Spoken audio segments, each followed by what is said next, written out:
প্রিয় দর্শক, আমন্ত্রণ জানাচ্ছি টিভি 24 এর নিয়মিত আয়োজন টিভি নলেজ দেখার জন্য। সাথে আছি ডাক্তার সজল আশফাক। দর্শক, আপনারা জানেন যে আমাদের এই অনুষ্ঠানটি নিউ ইয়র্ক থেকে সরাসরি সম্প্রচারিত হচ্ছে। দর্শক, প্রতিটি পর্বে আমরা স্বাস্থ্য বিষয়ক বিভিন্ন প্রসঙ্গ নিয়ে আলোচনা করে থাকি। সেই সঙ্গে আমাদের সাথে থাকেন একজন বিশেষজ্ঞ চিকিৎসক, এবং এই অনুষ্ঠানে সরাসরি ফোনের মাধ্যমে আপনারা অংশ নিতে পারেন, প্রশ্ন করতে পারেন আজকের বিষয়ের উপর।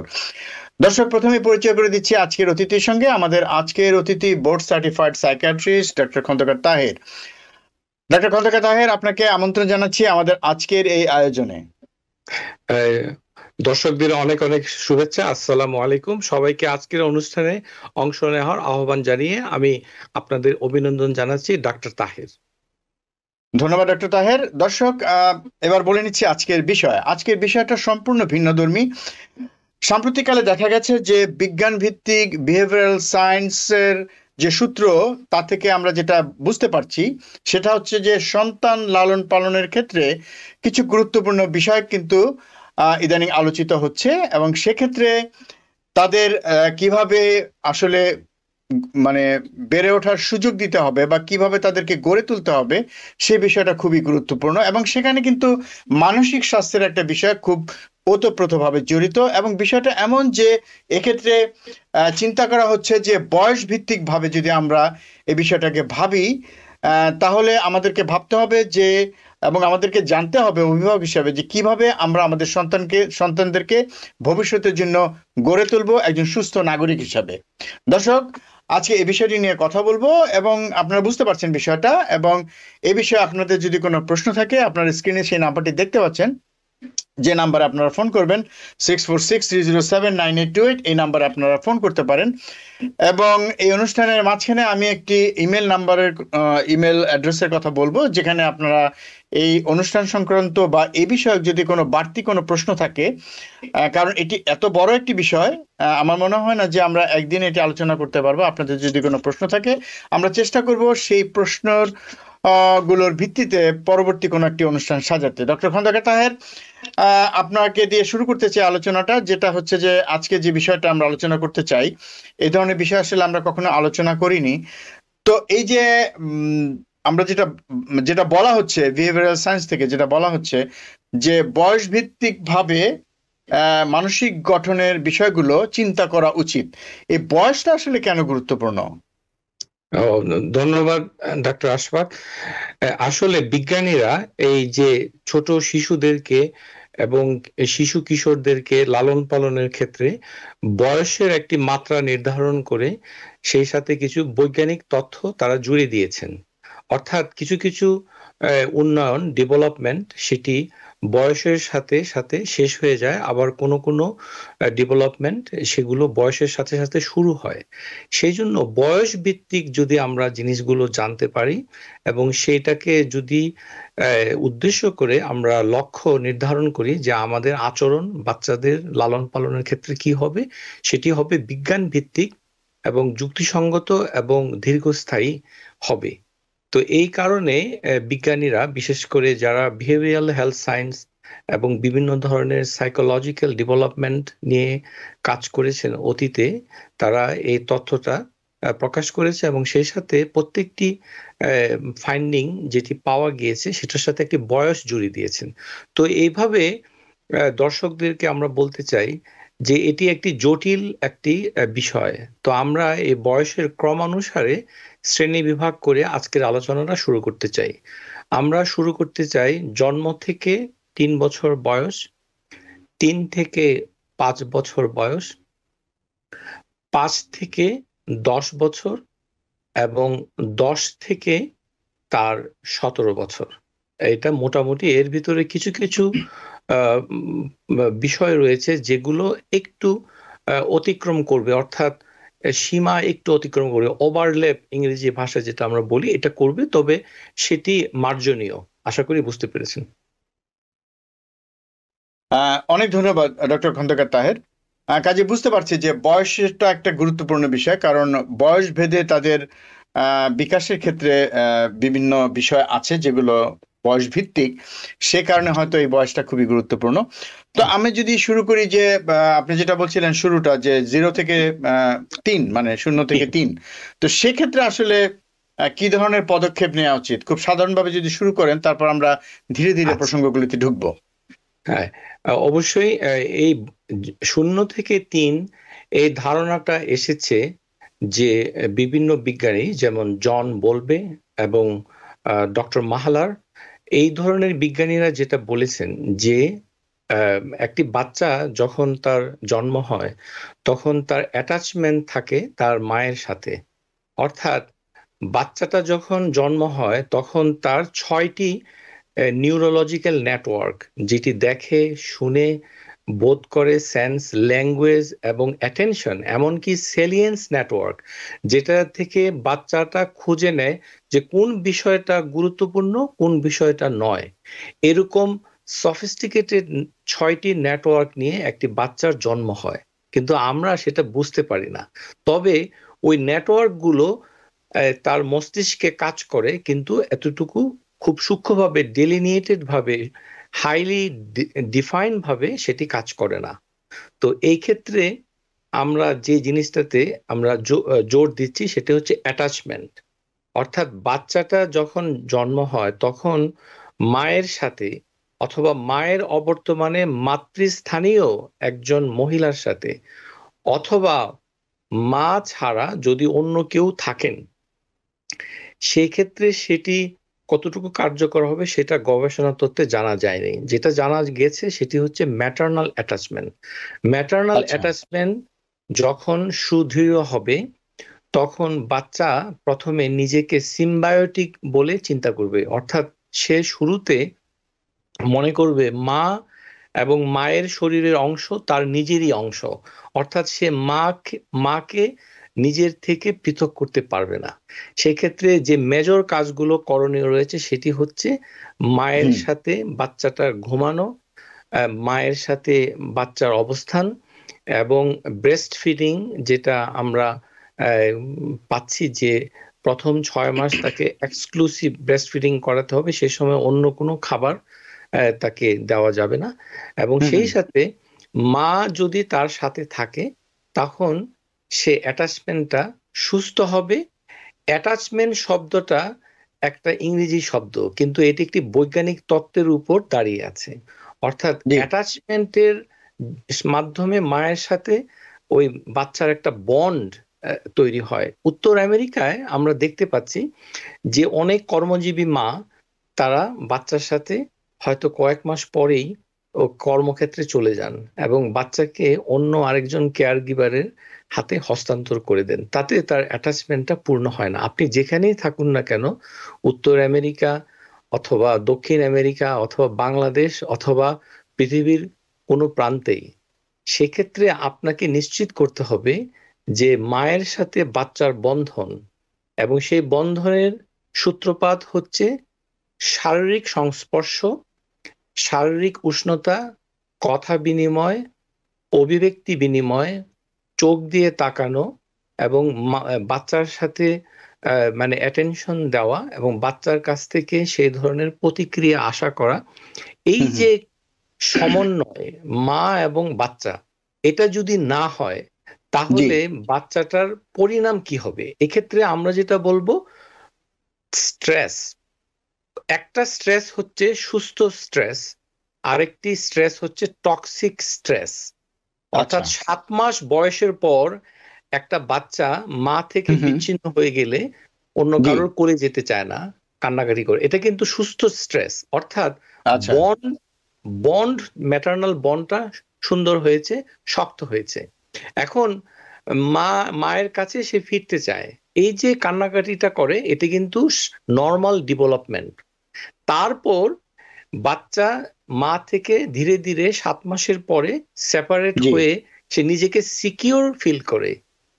এই যে সিকিউর যদি ফিল না করে, কর্মজীবী মা অথবা মা শিশুকে ফেলে রেখে যাচ্ছেন অন্যের তত্ত্বাবধানে, তখন টক্সিক স্ট্রেস বাচ্চার শরীরে যে অ্যাড্রিনাল গ্ল্যান্ড রয়েছে সেখানে দুটো হরমোন, অ্যাড্রিনালিন এবং কর্টিসল, সেটি মানে রিলিজ হয় এমন ভাবে যে এটা ডিসপ্রপোর্শনেট।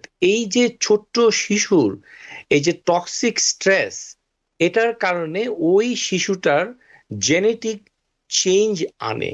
পরিণামে প্রাপ্তবয়স্ক হলে এই শিশুটা ক্রমান্বয়ে গবেষণায় দেখা গেছে যে ক্রনিক যে ইলনেস গুলো রয়েছে, যেমন ডায়াবেটিস, কার্ডিওভাস্কুলার ডিজিজ গুলো এবং অন্যান্য অসুস্থতা গুলো তার হতে পারে, এবং সেই সাথে পেইন সেন্সিটিভিটি এটার সাথে যুক্ত বলে গবেষণায় পাওয়া গেছে। অর্থাৎ আমরা বলতে চাই মায়ের সাথে বাচ্চার অবিচ্ছিন্ন মানে অবস্থান পাশাপাশি, এটা অত্যন্ত বৈজ্ঞানিক। যেমন আধুনিক মা যারা, তারা যখন ছোট একটি শিশুকে ক্রিবে রেখে ঘুমান, এটি আসলে বৈজ্ঞানিক নয়। অর্থাৎ মা এবং শিশু একত্রেই বিছানায় ঘুমাবে, তার সাথে থাকবে, যতটুকু সম্ভব তার দৃষ্টির সীমানায় থাকবে, এবং সেই সময়সীমাটা হবে 3 বছর পরিপূর্ণভাবে। 3 বছরের পরে একজন কর্মজীবী মা আদর্শগতভাবে সে যদি কর্মক্ষেত্রে চলে যায়, তাহলে আমরা বুঝতে পারবো যে তার মানসিক বিকাশ এবং মানসিক গঠন, সেই সাথে মস্তিষ্কের সুস্থতা নিশ্চিত করা যায়। Because people sneeze. Because not everyone washes their hands. Because kids touch a lot of things. Set a date to get your COVID shot and RSV if eligible. Because if you're wondering, should I get my COVID shot? Think about other people. Learn more at nj.gov/health/vaccines. জি, অনেক ধন্যবাদ খন্দকার তাহের। তার মানে যেটা বুঝলাম যে 3 বছর বয়স পর্যন্ত সন্তানের সাথে মায়ের অ্যাটাচমেন্টটা খুবই জরুরি। আমার একটা প্রশ্ন হচ্ছে যে কোনো কারণে যদি মাতৃবিয়োগ হয় বা মায়ের সাথে সন্তানের আসলে কোনোভাবে যদি সেরকম, মা অনেক কারণে হতে পারে, এটা সেক্ষেত্রে এটা কি মানে বাবার অ্যাটাচমেন্ট কি সেটাকে কোনোভাবে পূরণ করতে পারে? আচ্ছা, অত্যন্ত বাস্তবসম্মত একটি প্রশ্ন, এটি একটি চ্যালেঞ্জ বটে। অর্থাৎ মা যে কাজগুলো করেন, বাবাকেও তাকে সেই কাজ করতে হবে, এবং সেই কাজটি করতে গেলে আর্থসামাজিক যে বর্তমান অবস্থান, বাবাকে যদি নির্দিষ্ট সময়ে কাজে চলে যেতে হয়, তাহলে সেটার অভাব পূরণ হবে না। পরিণামে বাবাকে যদি তার সাথে থাকতে হয়, বাবা অথবা বাবার অবর্তমানে যে কোনো ব্যক্তি, এটাকে আমরা বলবো প্রাইমারি কেয়ার গিভার। কিন্তু প্রাইমারি কেয়ার গিভারকে পরিবর্তন করলে সেটি ওই একই উদ্দেশ্য সাধন হবে না। প্রাইমারি কেয়ার গিভারের ভূমিকায় মহিলা থাকুন এবং পুরুষ থাকুন, তাকে সার্বক্ষণিক থাকতে হবে, এবং একই ব্যক্তি একই ধরনের আচরণ করে যেতে হবে, যেন শিশু বুঝতে পারে যে এটাই তার প্রাইমারি কেয়ার গিভার। তখন তার অ্যাটাচমেন্টটা পূর্ণ হবে, এর কোনো বিকল্প নেই। কারণ মানুষ যখন সৃষ্টি হয়, এই সৃষ্টিগুলোকে শুরুতে এই প্রথম 3 বছর তাকে যদি সুস্থ স্ট্রেস, মানে তার ভবিষ্যৎ জীবনের চ্যালেঞ্জগুলো মোকাবেলা করার জন্য তার যে মানসিক সক্ষমতা, যেমন কোনো কিছুকে হারানো, সেটাকে বোঝা, কোনো ক্রোধ, সংখ্যা, সংকট, ভয়, ভীতি, সুশৃঙ্খলতা, এই শব্দগুলো আমরা বাংলা ভাষায় বলছি, কিন্তু আসলে এগুলো বৈজ্ঞানিক শব্দ। অ্যাভয়েডেন্ট, ডিসঅর্গানাইজড এবং ফিয়ার, অ্যাংশাস, এই যে আউটকামগুলি, এগুলো কিন্তু হবে না যদি না প্রাইমারি কেয়ার গিভার, প্রাথমিকভাবে মা, সেটি সাধন হবে ব্রেস্ট ফিডিং এর মাধ্যমে। কোনো ধরনের আর্টিফিশিয়াল ফিডিং শুরুতে থাকবে না। 6 মাসের পরে ব্রেস্ট ফিডিং এর সাথে অন্য খাবার দিতে হবে। শুধু খাবারই যথেষ্ট নয়, মাকে অথবা প্রাইমারি কেয়ার গিভারকে কমপক্ষে 3 বছর এই শিশুর সাথে সহ অবস্থান করতে হবে এবং তার আঙ্গিনায় থাকতে হবে। যদিও এটাকে আমাদের কাছে মনে হচ্ছে উচ্চ বিলাসী, অর্থাৎ আমরা যেটা বলতে চাই যে আমি আমেরিকায় থাকি, কানাডায় থাকি। শুনুন, আপনার থাকা না থাকার ভেতরে মানব উন্নয়ন নির্ভর করে না। আপনার শিশুকে, তার মানসিক বিকাশকে আপনি ধ্বংস করবেন, তার পরিণাম আপনাকে ভোগ না করলেও আপনার শিশুকে প্রাপ্ত জীবনে ভোগ করতেই হবে। এটি সামাজিক সুবিচারের দৃষ্টিতেও একটি অশোভনীয়, আশা করি বুঝতে পেরেছেন। জি, অনেক ধন্যবাদ। তার মানে হচ্ছে যে আপনি আরেকটা কথা ফাঁকে আরো একবার বললেন, সেটা হচ্ছে যে ব্রেস্ট ফিডিং এর কথাটা। মানে এটা একটা অনেক বড় বিষয় যে সন্তানের সাথে মায়ের যে অ্যাটাচমেন্ট, এটা যে কত এটা একটা দৃঢ় বন্ড। একটা শক্তি এক্ষেত্রে, এই বন্ডিংটা, এটা একটা বিষয়। আর একটা বিষয় আপনি শুরুতে বলছিলেন যে মায়ের সাথে থাকা, তার সাথে মানে ফিজিক্যাল কন্ট্যাক্ট, তার শরীরের সাথে শরীর লাগা, উত্তাপ নেওয়া তার মায়ের শরীর থেকে, এবং মায়ের শরীরে গন্ধ নেওয়া, এই সবগুলি বন্ধনে বিষয় অনেক অনেক গুরুত্বপূর্ণ, অনেক গুরুত্বপূর্ণ। এবং সেটা শিশুকে একটা মানে আশ্বস্ত করে, একটা মানে স্বস্তি দেয়, তাকে একটা নিরাপত্তা দেয় এক ধরনের। এই জি নিরাপত্তাটা অনেক বড় বিষয় শিশুর জন্য, যেটা আপনি বলছিলেন যে দুই ধরনের যে স্ট্রেস স্ট্রেস, আছে, সেটা যে এটা হচ্ছে টক্সিক যে ভালো স্ট্রেস। স্ট্রেস যেটা আমরা বলছি। জি অনেক ধন্যবাদ। এবং এ থেকে এটা আমরা শুনলাম, আপনি পরিমাণ সম্পর্কে বলেছেন। আমরা যদি এবার পরের মানে যে মানে প্রশ্ন। বয়সের যে গ্রুপটা আছে সেখানে যদি যাই, 3 থেকে 5, জি তাদের ক্ষেত্রে কি কি করণীয় আছে? এখন তো তিনটা মানে বয়স 3 পর্যন্ত অনেক গুরুত্বপূর্ণ, এবং জি আপনি 6টা বিষয়ের কথা বলেছেন নিউরোলজিক্যাল। এক- হ্যাঁ, তো এর পরের এখন বিষয়টা একটু যদি বলেন। এর পরের পর্বগুলোতে আমরা বয়স ভিত্তিককে ধরবো, কিন্তু সেই সাথে বিষয় ভিত্তিককে আলোকপাত করব। অর্থাৎ বয়স জি। ভিত্তিকের সাথে হুম হুম। বিষয়টাকেও আমরা জুড়ে দিব। তাহলে আমাদের 360 ডিগ্রি দৃষ্টিপাতটা পরিপূর্ণতা লাভ করবে। আমরা প্রথমে যেটা আলোচনা করব যে জেন্ডার আইডেন্টিফিকেশন। বর্তমান প্রজন্মে দেখা যাচ্ছে যে একটি শিশু যখন বেড়ে ওঠে, তার জেন্ডার আইডেন্টিফিকেশন কবে থেকে শুরু হয় এবং কবে গিয়ে এটা পরিপূর্ণতা লাভ করে, এটা একটি বিষয়। তারপরে হচ্ছে ল্যাঙ্গুয়েজ ডেভেলপমেন্ট, এটি একটি বিষয়।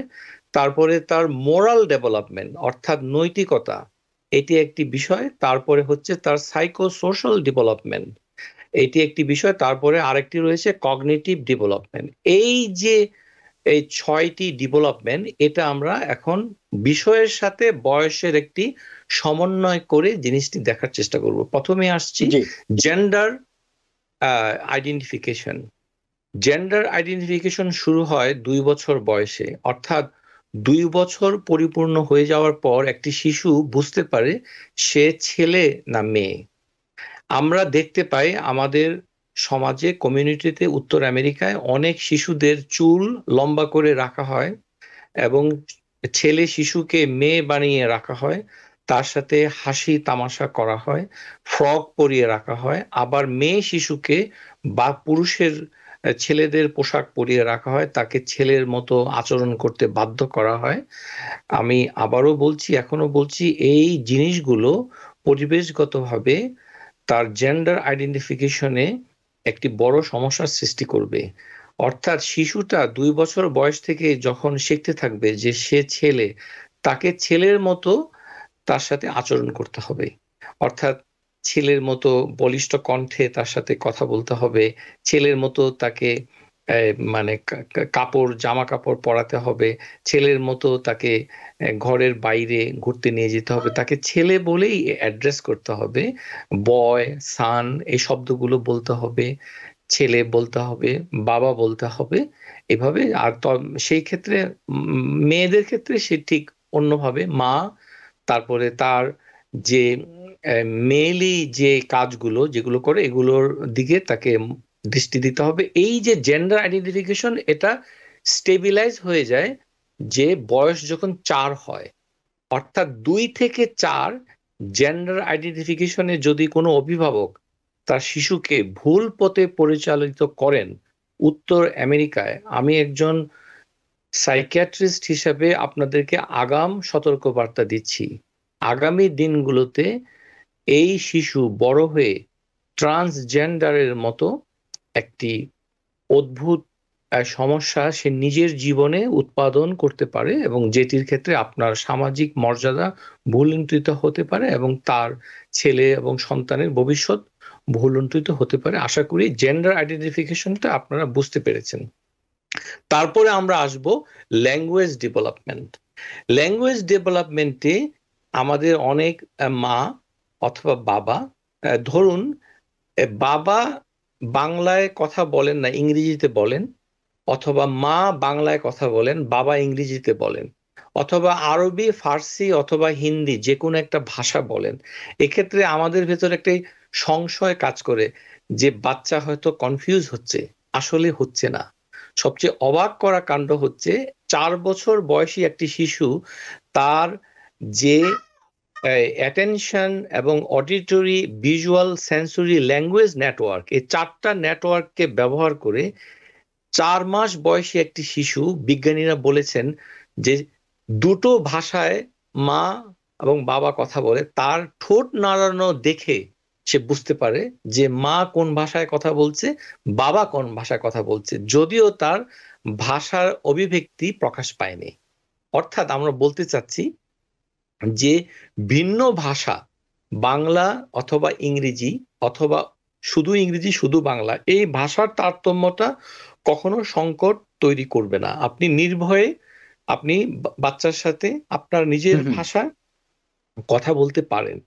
তাহলে তাকে প্রতিদিন নতুন করে শব্দ শেখাতে হবে। একটি শিশু যখন 1 বছর বয়স হয়ে যায় তখন তার ব্রেইন ল্যাঙ্গুয়েজের জন্য মানে 600 থেকে 6000 শব্দাবলী প্রতিদিন সে গ্রহণ করতে পারে।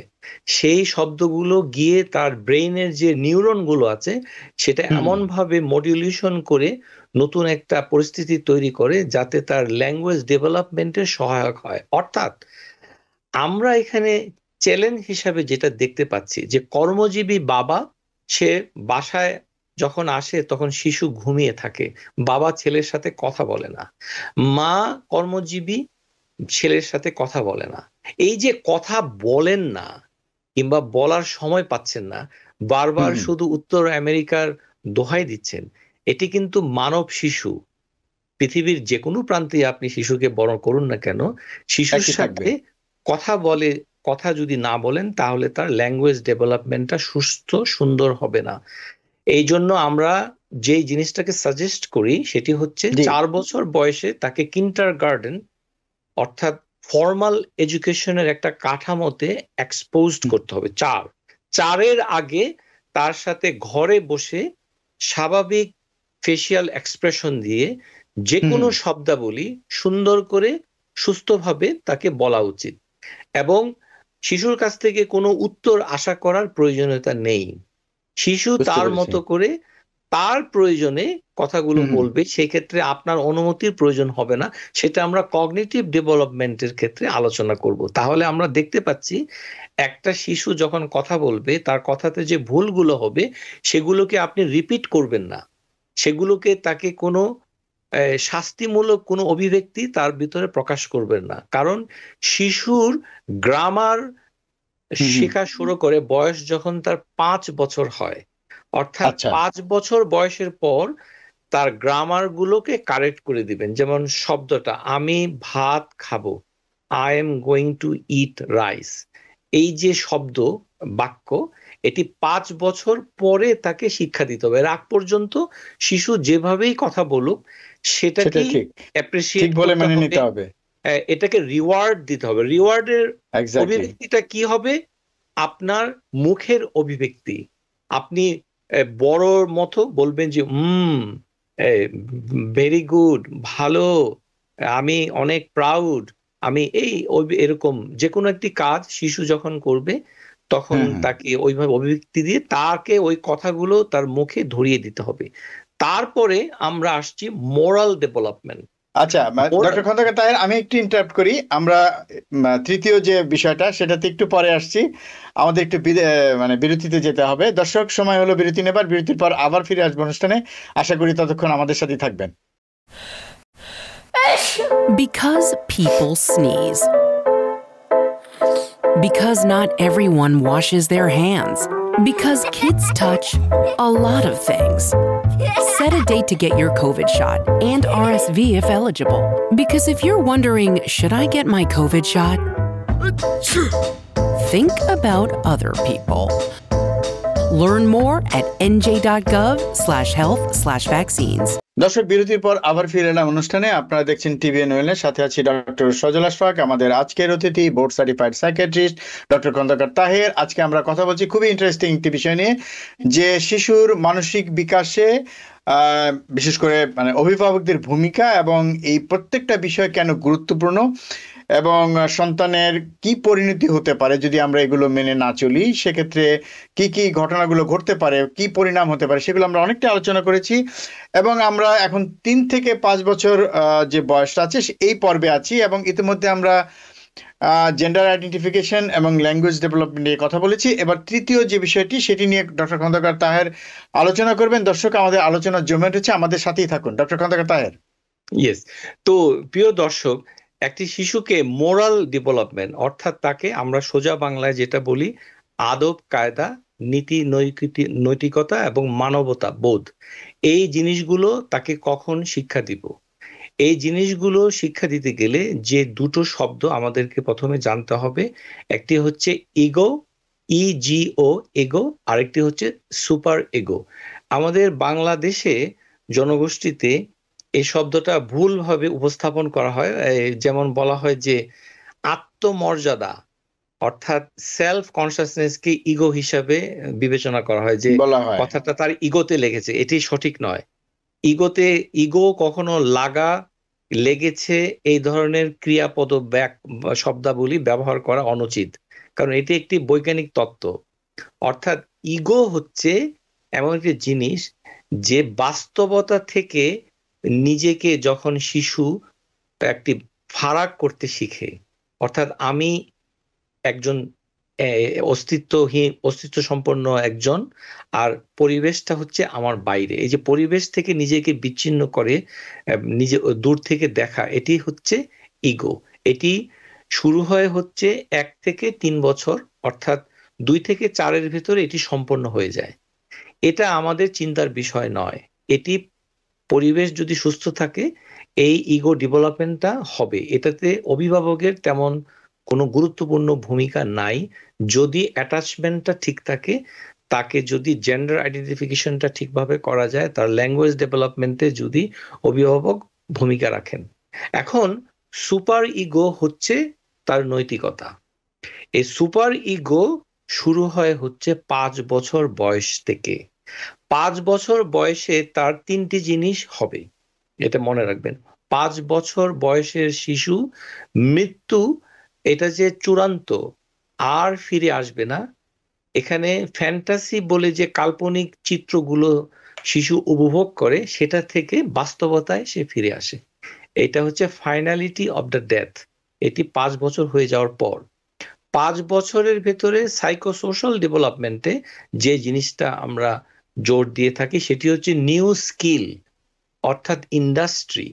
একটা শিশুকে নতুন নতুন স্কিল করার জন্য কাজকে ডেলিগেট করতে হবে।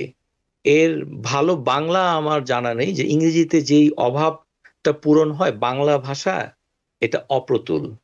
অর্থাৎ কাজকে তার কাছে ঠেলে দেওয়া, সে যেন সম্পাদন করে। এই যে প্র্যাকটিসগুলো, যেমন মাকে সাহায্য করো, বাসনটা নিয়ে আসো, জুতাটা ওখানে রাখো, বাটনটাকে ঠিক করো, টয়লেট ট্রেনিং, এবং তার যে অন্যান্য ট্রেনিং গুলো এই 5 বছরের আগে সম্পন্ন হবে, এবং নৈতিকতা শুরু হবে 5 বছর বয়সের পরে। প্রথমে তাকে শিক্ষা দিতে হবে কোনটি সঠিক, কোনটি সঠিক নয়, রাইট এবং রং। তারপরে দিতে হবে যে তার আচরণগুলো কোনটি ভালো, কোনটি রিওয়ার্ডেড, আর কোনটি করলে আপনি তাকে সাড়া দিবেন না, অর্থাৎ টাইম আউট। যেমন সে প্রিমেচুরলি কিছু খেতে চাচ্ছে, আপনি চুপ করে থাকলেন, তাকে বুঝতে দিতে হবে যে এটি তার জন্য কোনো ভালো আচরণ নয়। আর যখন সে ভালো আচরণ করবে, তখন সেটা মুখে আপনাকে বলতে হবে যে ইটস এ গুড বিহেভিয়ার, এটি খুব ভালো আচরণ, আমি তোমার জন্য গর্বিত, I am proud of it. এই যে নৈতিকতা, যে কালো মানুষকে কালো বলবে না, অথবা অন্য কোনো শব্দ, কাউলা, ব্ল্যাক, আগলি, এই ধরনের কোনো শব্দ, মানুষকে মানুষ হিসেবে চিহ্নিত করতে হবে। যে আমাদের একজন প্রত্যেকটা ধর্মের ভিত্তি করে একটি প্রভু রয়েছে। ইসলাম ধর্মে যেমন আল্লাহ রয়েছে, অন্যান্য ধর্মে অন্যান্য নাম রয়েছে। তাদের দৃষ্টিতে প্রত্যেকটি মানুষ বিভিন্নভাবে পৃথিবীতে আসে, তারা আমারই মতো। এই যে ভালো মন্দ, তারপর সত্য কথা বলা, বাজারে গিয়ে মানে কিভাবে জিনিসটা ক্রয় করতে হবে, পে করতে হবে, এই যে নৈতিকতা, এটা শুরু হবে হচ্ছে 5 বছর বয়সে। তখন মাও নৈতিকতার আশ্রয় নিবে। কখনো মিথ্যা কিভাবে বলা হয় এবং মিথ্যা বলাটা যেন অনৈতিক, তারপরে কাউকে আঘাত করা, কারোর কথা মনোযোগ দিয়ে শোনা, তারপরে তার কাছে এই যে নৈতিকতা, এটা শুরু হয়ে যাবে হচ্ছে 5 বছর। এটাকে আমরা বলি সুপার ইগো। এই সুপার ইগো, এই যে কাজটুকু, এটা শেষ হয়ে যায় 11 বছর, এই গোল্ডেন পিরিয়ডের সময়। এই 5 থেকে 11 বছরে যদি কোনো অভিভাবক তার শিশুকে নৈতিকতা শিক্ষা না দিতে পারেন, তাহলে এই শিশুটা যখন বয়স 18 হবে, তখন তার কিছু পার্সোনালিটি সমস্যা হবে, সেটাকে আমরা বলি পার্সোনালিটি ডিসঅর্ডার। এবং সেই ক্ষেত্রে শিশুর ব্যক্তিত্বের ভেতরে কতগুলো ম্যাল অ্যাডাপ্টিভ বিহেভিয়ার চলে আসবে, যেটি তার পার্শ্ববর্তী সহকর্মী অথবা সহধর্মী অথবা যে তার সাথে থাকে সঙ্গী, তাকে বিব্রত করবে এবং পরিণামে সামাজিক সম্পর্কটা ক্ষুণ্ণ হবে। এই ক্ষেত্রে আমাদের মোরাল শিক্ষাটা নিতে হবে হচ্ছে 5 থেকে 11। এখানে একটি গুরুত্বপূর্ণ জিনিস বর্তমান পরিস্থিতিতে আমি বলতে চাচ্ছি, যে 3টি চ্যালেঞ্জ আমাদের উত্তর আমেরিকা রয়েছে। একটি হচ্ছে সাবস্টেন্স। সাবস্টেন্সের ভিতরে আমরা গবেষণা থেকে যেটা পাই, যে 11 থেকে 12 বছর বয়সে একটা শিশু প্রথমে মারিহুয়ানা, যেটাকে আমরা গাঞ্জা বলে থাকি, এটা আমেরিকাতে বলা হয় উইড। প্রিয় দর্শক শ্রোতা, আমি একজন চিকিৎসক হিসেবে দীর্ঘদিন উত্তর আমেরিকায় কর্মরত থেকে যে বাস্তবতাটা বুঝেছি, যে এখানে অভিভাবকের কোনো জ্ঞানই নাই যে তার শিশু স্কুলের বাইরে তার সহপাঠীদের সাথে থেকে থেকে মারিহুয়ানা অথবা গাঞ্জা নিয়মিত সেবন করছে, এর কোনো ধারণা নাই। আমি দুঃখিত কথাটা বলার জন্য। এই যে অজ্ঞতা, এটা মানে এত বেশি মানে ভয়ঙ্কর, যে শিশুটা যখন এটা থেকে লিপ্ত থাকে, তখন অভিভাবক বুঝতে পারে না। এই গাঞ্জা থেকে ক্রমান্বয়ে শিশুর ভিতরে কিছু মানে উঠতি বয়সে, যেমন 16-17 বয়সে কিছু আচরণ করে, তখন তাকে মনে হয় যে অসুস্থ। আসলে তা নয়। অর্থাৎ আমরা বলতে চাচ্ছি যে 12 বছর বয়স থেকে তাকে এই সাবস্টেন্স গুলো সম্পর্কে একটা জ্ঞান দিতে হবে, যে এরকম ধূমপান করা হয়, এরকম শিশু এরকম মদ পান করা হয়। এই নৈতিকতার এই মানে ড্রাগ রিলেটেড কিছু তথ্য তাকে বোঝাতে হবে, এবং সেখান থেকে তার একটা অপিনিয়ন নিতে হবে, যেটা স্বাস্থ্যের জন্য ক্ষতিকর, আর অভিভাবককে ফাঁকি দেওয়ার ভেতরে সার্থকতা নেই। এক, তারপরে হচ্ছে সেলফোন। সেলফোন ব্যবহারে আমরা যেটা বলি, যে কন্টিনিউয়াসলি একটি শিশু যদি সেলফোনের কাছে, খুব চোখের কাছে নিয়ে থাকে, তাহলে এটি চোখ থেকে একটি নির্দিষ্ট দূরত্বে রাখতে হবে। যদি ক্রমান্বয়ে শিশু তাকিয়ে থাকে, তাহলে মায়োপিয়া হতে পারে বলে বিশেষজ্ঞরা বলেছেন। অর্থাৎ যে সকল মাংসপেশি শিশুর চোখের যে লেন্স এবং মানে যেই রেটিনা ছাড়া সামনে যে আইরিস থাকে, এটাকে সংকুচিত করে যে তাকে ফোকাস করে কাছে দেখে, সেটার উপরে একটু বিরূপ প্রতিক্রিয়া পড়ে। পরিণামে শিশু বেড়ে ওঠে এবং তাকে মায়োপিক অবস্থা ডেভেলপ করবে। এবং একবার শিশুর চোখে মায়োপিয়া নামের যে চোখের দৃষ্টি, এটাই দৃষ্টিহীনতা নয়, দৃষ্টি সমন্বয় এবং নেয়ার সাইটেডনেস বলা হয়, যে কাছের জিনিস দেখতে তার অসুবিধা হচ্ছে। এটার মৌলিক কারণ হচ্ছে শিশু যদি খুব কাছ থেকে মানে সেলফোন এবং এগুলোকে দেখতে থাকে। তো সেই জন্য করণীয় কি? করণীয় হচ্ছে দূরে দিলে শিশুকে বলতে হবে যে সেলফোনটাকে একটু দূরে যেন ধরে থাকে। এটা হলো 1 নাম্বার। একটু দূরে যেন থাকে, 1 নাম্বার। 2 নাম্বার হচ্ছে কিছুক্ষণ পর পর সেলফোনকে নিচে রেখে শিশু যেন দূরে তাকিয়ে থাকে। অর্থাৎ সেই সময় চক্ষুর ভিতরে যে মাংসপেশিগুলো আছে সেগুলো রিল্যাক্স হবে। একটু যদি রেস্ট পাবে। বিরতহীন ভাবে শিশু হুম হুম দেখতে থাকে ক্রমান্বয়ে, সেই ক্ষেত্রে আমরা সবচেয়ে ভালো উপদেশ যেটা দিব যে শিশুকে 16 বছরের আগে, অর্থাৎ তার কাছে ওরকম সেলফোন একেবারে বন্ধক দিয়ে দেওয়াটা ঠিক হবে না। তাকে জি রেশনিং করে দিতে হবে, অর্থাৎ কয়েক ঘন্টার জন্য দিতে হবে, এবং দিতে গেলে তাকে বলতে হবে যে তুমি কিছুক্ষণ পরে খেলে আবার আমার কাছে এসে কথা বলবে, অর্থাৎ সেলফোনটাকে বন্ধ রাখবে। অথবা হুম হুম হুম অভিভাবক তাকে এই বিহেভিয়ারটা শিক্ষা দিবে যে এক দৃষ্টিতে সে যেন এই পর্দার দিকে জি না তাকিয়ে থাকে, সেখান থেকে বিরতি নিয়ে উপরের দিকে তাকিয়ে থাকে। বুঝতে তারপরে যে পেরেছি। জিনিসটা রয়েছে, যেটি উত্তর আমেরিকায় অত্যন্ত একটি ভয়ঙ্কর বিষয়, সেটি হচ্ছে pornography. Pornography doctor Khandakar Taher, আমি এই পর্নোগ্রাফিতে যাওয়ার আগে আমরা যেহেতু 3 থেকে 5 বছর বয়স নিয়ে কথা বলছিলাম, এবং আপনি বলছিলেন যে ইগো এবং সুপার ইগোর কথা এবং নীতি নৈতিকতা শেখানোর বিষয়ে, তো সেক্ষেত্রে আপনি বলছিলেন যে শেখাতে হবে। তো এই শেখানোর ক্ষেত্রে আপনি কিছু মানে কৌশলের কথা বলেছেন। তারপর আমরা যেটা দেখি অনেক ক্ষেত্রে কিছু কিছু বাবা মা হয়তো খুব বেশি স্ট্রিক্ট, অনেক সময় রুডও হয়ে যান তাদের সন্তানদের প্রতি। আবার অনেকে হয়তো এত বেশি রিল্যাক্স যে আমরা একটা মানে কথা বাংলাদেশ থেকে শিখে এসেছি যে আপনার শিশুকে না বলবেন না। তো এই যে না বলতে না পারাটাই আমরা অনেকে এটাকে ফলো করি। তো এক্ষেত্রে জি দেখা যায় যে আসলে সত্যিকার অর্থে জানতে চাই যে এই যে 3 থেকে 5 বছর বয়স, তার যে মানে মরালিটি শেখানোটা, নীতি নৈতিকতা শেখানোর ব্যাপারে কি পদ্ধতি বা কি কৌশলটা সবচেয়ে ভালো, যেটা পিতামাতারা চাইলে তাদের মধ্যে অ্যাডাপ্ট করতে পারেন? জি, এটা গুরুত্বপূর্ণ। আমাদের কতগুলো নোশন আধুনিক সামাজিক ব্যবস্থায় ঘুরে বেড়ায়, যেটি কোনো বৈজ্ঞানিক ভিত্তি নাই। একটি হচ্ছে যে আমাদের আধুনিক পিতামাতারা খুব গর্ব করে বলেন যে সে বড় হয়ে কি হবে সেই নির্ধারণ করে নেবে। আমি এই তথ্যের সাথে একমত নই।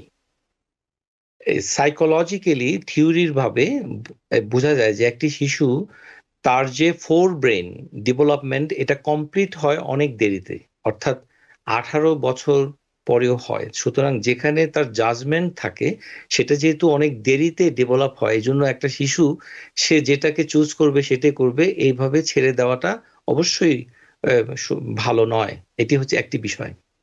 আরেকটি বিষয় হচ্ছে যে যেটি ডাক্তার আশফাক বলেছেন যে না বলতে নেই, না না বলতে হবে, কারণ না বলাটা হচ্ছে আরেকটি মোরাল এডুকেশন। কোনো কোনো ক্ষেত্রে না বলতে হবে, কিন্তু না বলাটাকে বলতে হবে এটাও যে একটা অপশন। তুমি যে না বলতে পেরেছো এতে আমি খুশি, কারণ না বলাটাও তো একটি choice. To say no, it's a choice. I am proud of you that you make the choice. এইভাবে তার প্রত্যেকটি প্রশ্নকে ভ্যালিডিটি দিতে হবে। প্রিয় দর্শক শ্রোতা, সময়ের স্বল্পতায় আমরা দ্রুত বেগে কতগুলো জিনিসে যাচ্ছি।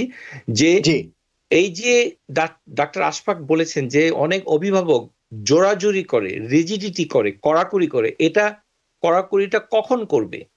কড়াকড়িটা করতে গেলে আমাদেরকে কগনিটিভ ডেভেলপমেন্টের থিওরিতে চলে যেতে হবে। জি কগনিটিভ ডেভেলপমেন্ট হচ্ছে শিশু যখন নিজেকে চেনে এবং তার পরিবেশকে চিনতে শুরু করে। এই চেনার ভেতরে 7-11 মনে রাখতে হবে, 7-11 7 থেকে 11 বছর, 7 থেকে 11 বছর বয়সে শিশুর সেই কগনিটিভ ডেভেলপমেন্টের একটা ট্রানজিশন হয়। অর্থাৎ সে যে কনক্রিট যেটা চোখে দেখা যায় সেটা থেকে তার চিন্তা, তার ভাবনাটাকে পরিবর্তন করে অ্যাবস্ট্রাক্টের দিকে যেতে শুরু করে। কিন্তু এটা পরিপূর্ণতা লাভ করে 12 বছর বয়সের পর। অর্থাৎ একটি শিশুকে বিজ্ঞান ভিত্তিকভাবে তাকে শাসন করতে হলে 12 বছর বয়সের পর তাকে করতে হবে, এবং 12 বছর বয়সের পরে তাকে ধর্মীয় অনুশাসনকে শিক্ষা দিতে হবে।